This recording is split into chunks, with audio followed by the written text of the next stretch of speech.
Hi everyone, welcome to another episode of Outgrow's Marketer of the Month. I'm your host, Dr. Saksham Sharda. I'm the creative director at outgrow.co. And for this month, we're going to interview Joe Pulizzi, founder of the Creator Economy Expo. Thanks for joining us, Joe. It's a pleasure to be here. Thanks for having me. So, Joe, we're going to start with a rapid fire round just to break the ice. You get 3 passes. In case you don't want to answer the question, you can just say pass, but try to keep your answers to one word or one sentence only, okay? You got it. All right, so the first one is, at what age do you want to retire? Never. How long does it take you to get ready in the mornings? 5 minutes. Most embarrassing moment of your life? Pass. Fill in the blank. An upcoming marketing trend is blank. Web3. The city in which the best kiss of your life happened?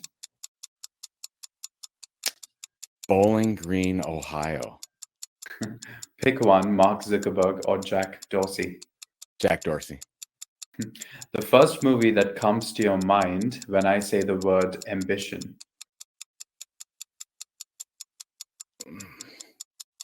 Oh man. Obviously nothing, because I would have an answer for you. I was going to say something like Major League or That's something all like right. that. It doesn't, So there you go. I'll go Major League. Go for it. The biggest mistake of your career? Waiting too long. How do you relax? Run. What advice would you give your younger self? Everybody's making it up as they go along. A habit of yours that you hate? Too much in my email inbox. And the last question is, your favorite Netflix show? Stranger Things. Okay. Well, that's the end of the rapid fire round. You scored 9 on 10 because you had 1 pass. And we're going to go on to the longer form questions now. All right. Great. Tell us more about the Creator Economy Expo and how you managed to get world-class speakers and content creators on board. Well, first of all, I come from the events industry. I've been doing events for over 20 years, so I'm passionate about that. And as I made my move, so I grew up in the content marketing industry, been doing that for over 20 years. Started Content Marketing Institute. My wife and I sold that business in 2016. And then I started to fall in love with what we're calling the creator economy, or what I call content entrepreneurs, and basically helping those individuals try to figure out their business models. How can you create content on an ongoing basis and actually become independent, financially independent, make a living, and not just create all this content as a hobby? And there was no physical event that we could find, and to my knowledge, there's still none, focusing on the middle class of content creators out there. There's lots of conferences for big influencers with 1 million+ followers on TikTok and Instagram.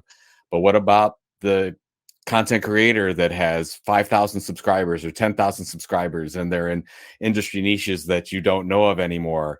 They need an event too. They need somewhere that they can get together, they can network, they can learn from each other.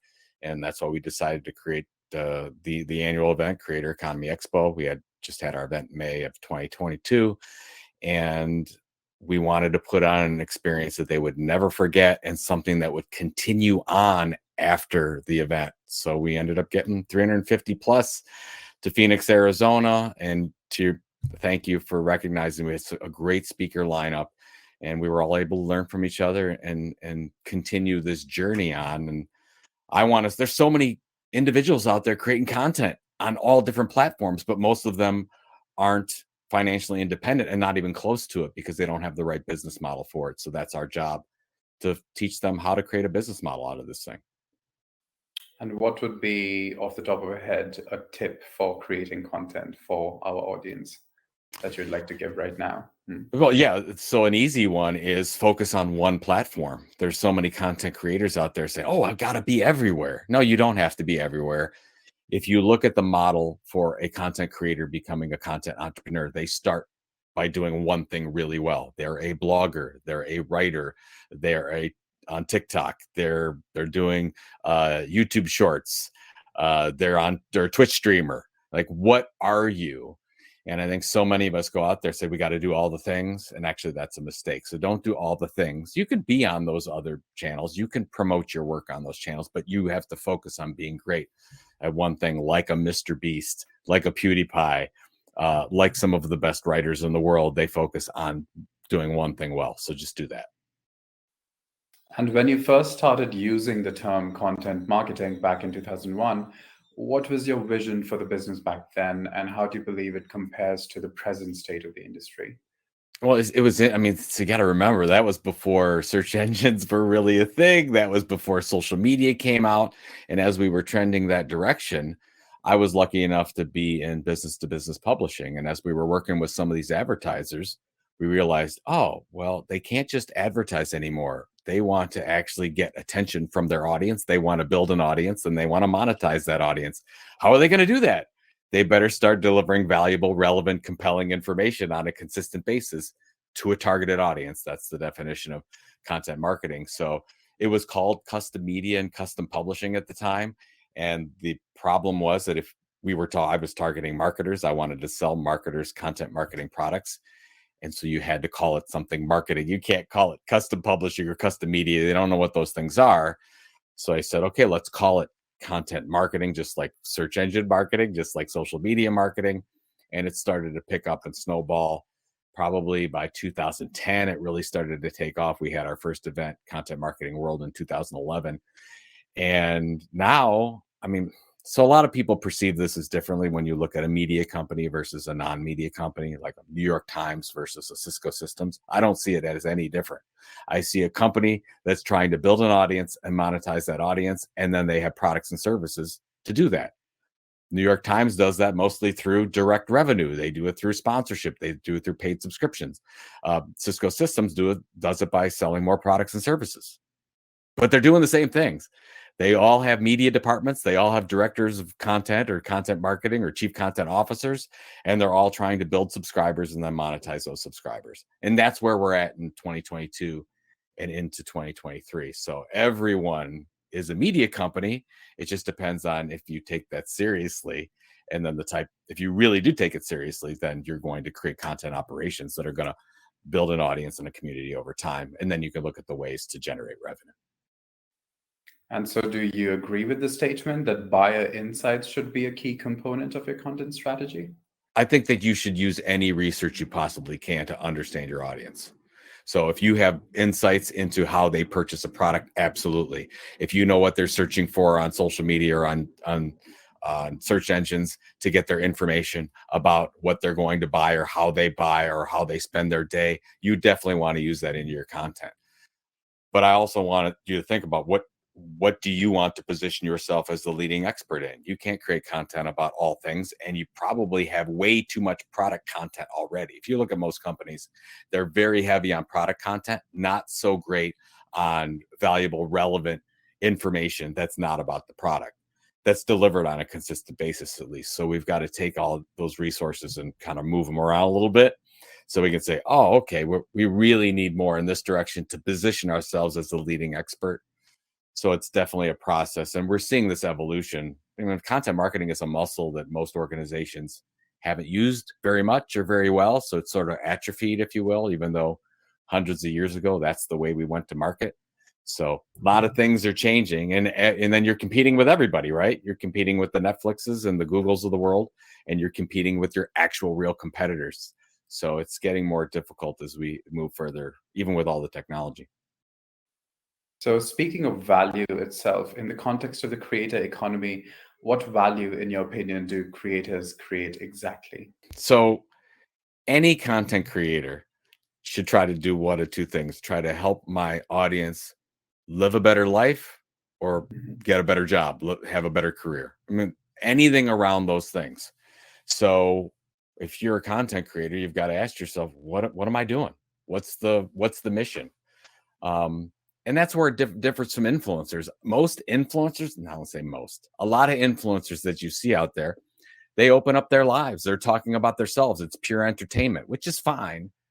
But I think that we can do more as content creators and content entrepreneurs. So who is my audience and where am I trying to deliver differentiated value so that I can take that audience to the next level? Because we're trying to create a subscriber from that audience and monetize that audience over time. To do that, we need to build trust. We need to deliver ongoing content that solves their needs and pain points. So I want to know, if I'm talking to a content creator, who's your specific audience and what's your content tilt? That means what is your differentiation so that you can cut through all the clutter? What is that? And then you can start to figure out how you can impact your audience on a regular basis. And then it gets into process, right? Oh, okay, well, here's my article. Here's my search engine phrase. Here's the audience outcome that I'm trying to deliver from every piece of content. So that's what I'm going to challenge a content entrepreneur to do. Every piece of content you create, what's in it for the audience, the community? What is the audience outcome? So often we're insular. We're thinking about, oh, this is what I want to talk about, which is fine. But if you get in that habit too much, you're not thinking about, I need to make change in my customers and my audience's life. And how am I going to do this with this piece of content today? And in a post-pandemic world, how does this change? Do you think the creator economy is strong enough to withstand a return to real life experiences? Yeah, because it doesn't matter if it's digital, it's in person. I mean, we just launched a physical event at the end of this, hopefully the end of this pandemic. I've seen print, I think print magazines are coming back. So the challenge is that every individual has only 24 hours in the day. We're not getting more time. And that's what a content entrepreneur, a content creator, they're going after somebody's attention. We're already spending, look at the stats, 7 to 9 hours a day on different media devices and television and Netflix and social media and TikTok. It's already crazy. So you're like, okay, well, you want 10 or 15 minutes of that day. You better be amazing. And so that's where you have so many content creators. I mean, if you look at the stats, you'll say, oh, there's 50 million people out there trying to do this for a living, or there's 250 million people. Well, there's going to be a lot of turnover. There's going to be a lot of people in the first 6 months that go out looking for a job because they don't realize that it takes a long period of time of consistent delivery, focusing on something that you can do better than anyone else to build that audience. So you have a lot of people that become disenchanted with the whole idea because, oh yeah, I'm going to do this for a living. And then you realize, oh wow, it really does work like a real business. It does take 2 to 3 years to really build this thing. So I don't think, there's going to be more creators tomorrow than there were the day before, just because technology is going to make that possible. How many of those content creators turn into real content entrepreneurs? That's my concern. Because anybody can create content. My mom's on Facebook. She's a content creator. What does that mean? We're really talking about people that want to become professionals. And I'm concerned if they don't have the patience and they don't set up their business or their lives. Like when my wife and I started our own content creation business in 2007, we called them the ramen noodle and bologna years, because we had to cut our expenses down so much. Because it takes time. And it took us actually 3 years before we knew that we were actually going to make this thing. So that's my concern, not the content creation part, but the entrepreneurship part.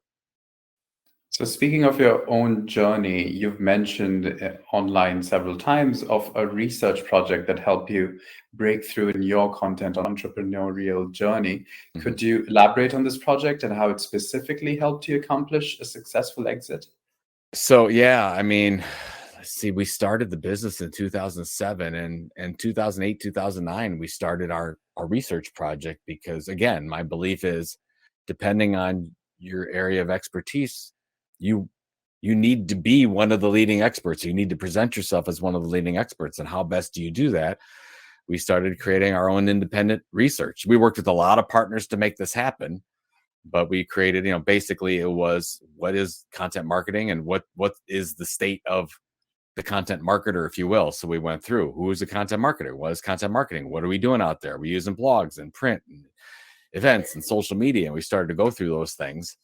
And slowly, year after year, we kept doing these over and over again. We did position our organization as one of the leading resources for that. And then that enabled us to create Content Marketing World, the event, do the podcast, do all the things that we're doing. And then we had a successful exit in 2016. So I think when a lot of people are trying to figure out, okay, I'm just doing a blog, or I'm just doing a podcast, or whatever, and you want to position yourself as an expert, creating the piece of research for the industry is an absolute wonderful way to go about doing this. And we just launched the Tilt, our new business, in 2021.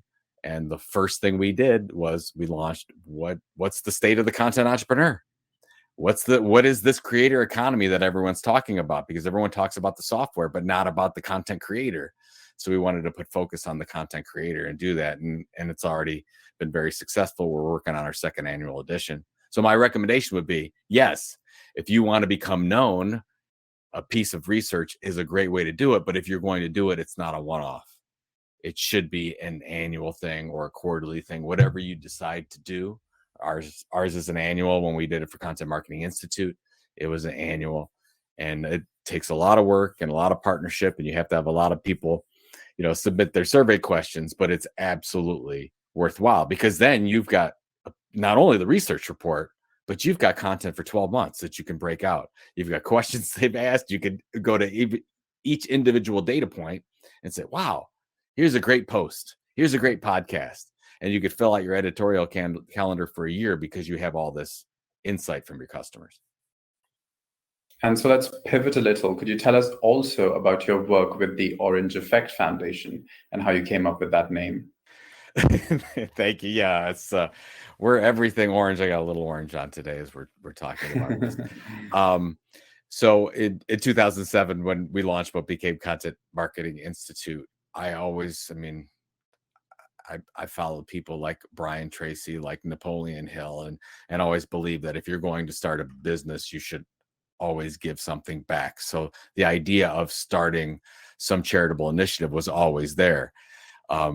So there's a couple things. We started the business, and I had all my pictures taken were with the color orange. I wore orange all the time, and I became known for that. It wasn't a purposeful decision, but people started, because I was wearing orange shirts all the time. People were like, Joe, are when I wasn't wearing orange, it was a big deal. And that's when it first hit me. I mean, I'd go to the grocery store and people come up to me and I'm wearing a gray shirt, and they say, Joe, is something wrong? You're not wearing orange. I'm like, okay, I branded myself to this orange. Now I wear orange everywhere. We're sort of known for the color orange. And so then when we went out and said, well, let's do this nonprofit initiative around speech therapy. My wife and our oldest was born on the autism spectrum. So, and they're doing fantastic now. And speech therapy got them there to where they're in a university right now, succeeding. Everything's wonderful.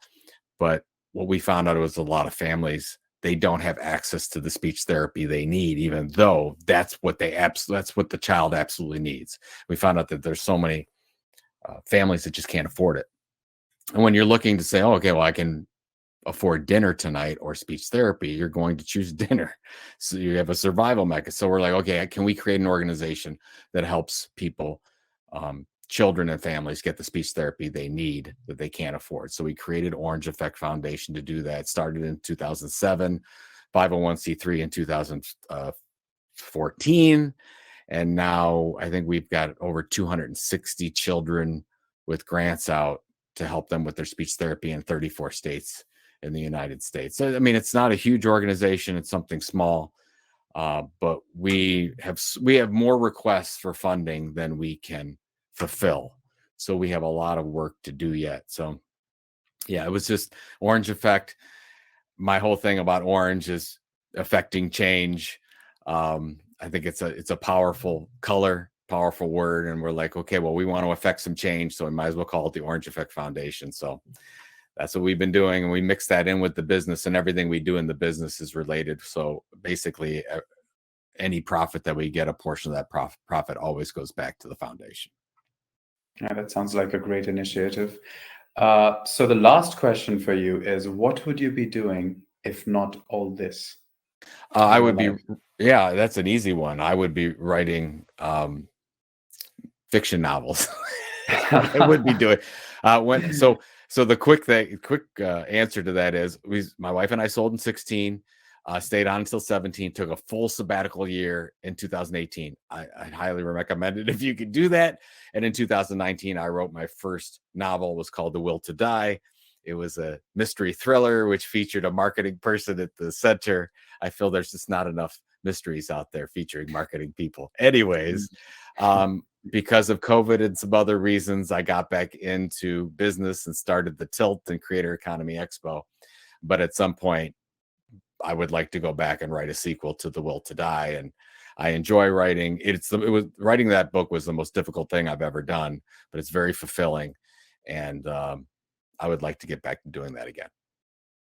And I guess you mentioned the sabbatical, but what is one thing that content creators can do in their daily lives to get down to finally writing their own novel, which everyone wants to do, but I guess the world just sucks you in and you never get down to doing that? Yeah, it's tough. I mean, you and I probably both know 1,000 people that have a novel or a half-written novel on their computer in their desk drawer or whatever. The thing that it's much easier for me to write a nonfiction book. I've written 7 of them. You can write it a lot of different ways. I can write a blog post, which becomes a chapter. I can do that over months to build a book. It's different with a novel or something in fiction. You need to write every day.